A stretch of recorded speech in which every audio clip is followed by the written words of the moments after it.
Allez, bon, tu chutes. Quoi? Tu chutes. Oh. Quoi?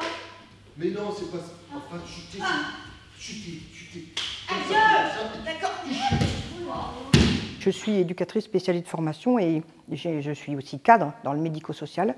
C'est des sujets que j'ai beaucoup traités, menés, parce que j'étais sensible à la manière dont, en tant que professionnel, et en particulier les éducateurs, pouvaient s'adresser.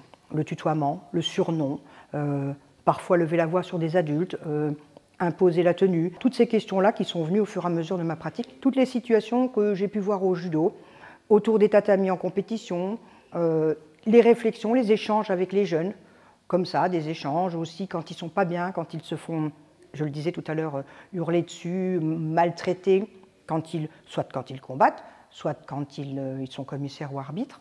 Monsieur, j'ai arrêté le judo. Bon, alors tu t'assois. J'ai pas trop envie. C'est complètement nul. Elle est bonne, tu peux y aller, elle est pas froide, elle est chauffée. Voilà, vas-y, prends. Ça chauffe, c'est chauffé. Regarde, tu vois?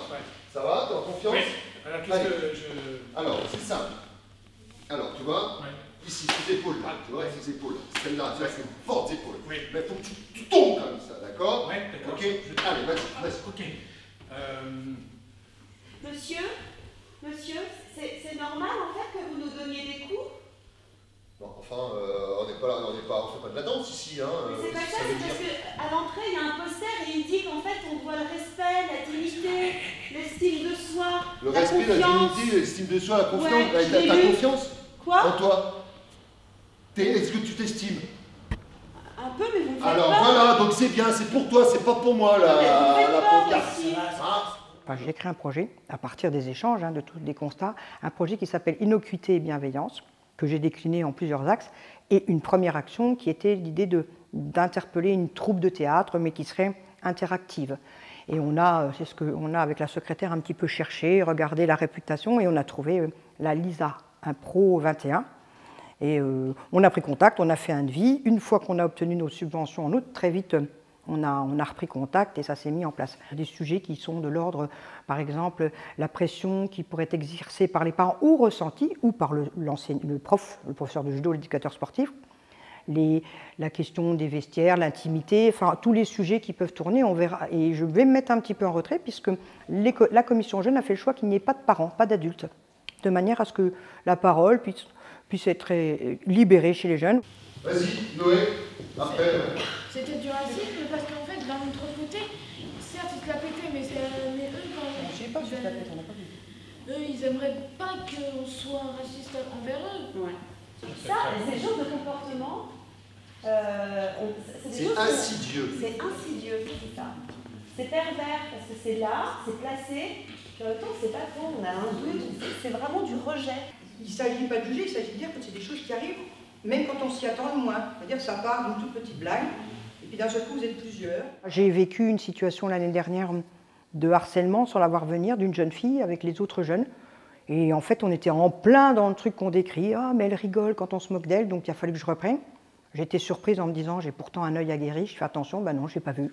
Donc ça s'est bien traité, on a beaucoup discuté. Donc moi, je suis hyper sensible à ça, et en particulier au respect. Dans la manière dont on se parle, pas de surnom, je veille à ça, à la distance aussi. Quand on part en compétition, qu'on dort tous ensemble, j'ai eu l'année dernière à expliquer que non, je ne dormais pas, même si une des jeunes filles était une fille, même cadette, je ne dormais pas avec elle. Ah bah oui, c'est moi, c'est Jérémy, en survie. Salut, Pat. Salut, Pat. Clément. Salut. Ah, j'y crois pas. T'écoutes quoi, toi? Moi, de tout. Oui, de tout, puis de rien. Je suis sensible au regard sur les jeunes filles. On entend parfois des choses aussi en compétition, où il y a parfois des gestes déplacés, où parfois je fais aussi l'objet de certaines remarques. Il n'y a pas très longtemps un papa, bon, je ne me suis pas démontée, mais c'est toutes ces questions-là qui font que j'en suis arrivée à ce projet, à le mettre en œuvre, et puis je pense qu'il faut qu'on en parle dans les clubs et que les jeunes en parlent pour qu'on avance sur ces questions-là. J'aime les jeunes, je les aime tous, quels qu'ils soient, et j'ai beaucoup d'empathie pour les autres, et c'est comme ça que j'avance et que j'actionne, et que je suis toujours heureuse du petit truc, du petit coup de fil du judoka qui est parti étudier ailleurs et qui m'appelle, qui me donne des nouvelles. Voilà, c'est vraiment, on est dans des liens et éducateur sportif, Christine, parfois la deuxième maman, c'est rigolo. un petit peu. Parce que, par exemple, au rugby, hein, quand on voulait... C'était plutôt bien parce que déjà, ils étaient plutôt forts dans le fait d'exprimer des choses. Ça aide peut-être des gens à changer. J'ai vraiment apprécié.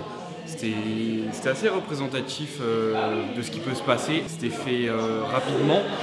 C'est ce qui peut se passer sur plusieurs mois, plusieurs semaines. C'est préventif et ça nous dit ce qu'on doit faire. Moi je trouvais ça intéressant pouvoir les informer, faire de la prévention, apprendre à se protéger, se défendre et savoir vers qui se tourner lorsqu'on voit ce genre de situation. Je trouvais que c'était assez réaliste, c'était bien fait, on pouvait croire que c'était un peu dans la vraie vie. Moi j'ai tout aimé. Je pense qu'on devrait faire plus de trucs comme ça, même pas au judo, mais même à l'école, même si on en fait, mais je trouve qu'on n'en fait pas assez. Et que parfois on fait des trucs, on se rend pas compte que c'est de l'harcèlement, c'est pas bien, et que faut pas reproduire ce qu'on ne veut pas faire aux autres. Et même c'est pas bien de se moquer sur les origines, sur comment il est, sur ses cheveux, sur n'importe quoi. Ça parlait de thèmes qui nous touchaient et qui touchent un peu tout le monde. Le harcèlement dans le sport, la violence, le manque de respect. Souvent, ce sont des demandes qui sont faites par des collèges, voilà, particulièrement, on travaille avec les enfants. Et là, pour le coup, c'est une demande qui est faite donc, par le club de judo, Christine notamment. Et en fait, c'est vraiment chouette de se retrouver dans cette situation-là de club, avec des enfants qui sont réunis par une passion commune, qui est celle du judo, où il n'y a pas les parents, où il n'y a pas d'encadrement, voilà, mais que c'est cet esprit sportif qui va les encadrer. Je suis très contente que la Fédération française de judo s'intéresse à ces sujets-là. Je trouve ça chouette en tout cas de donner la possibilité à des gens dans les clubs, sur le terrain, de participer, vraiment, et d'avoir son mot à dire, parce que c'est quelque chose qui n'était pas à mon sens assez fait et qui mériterait encore d'être développé.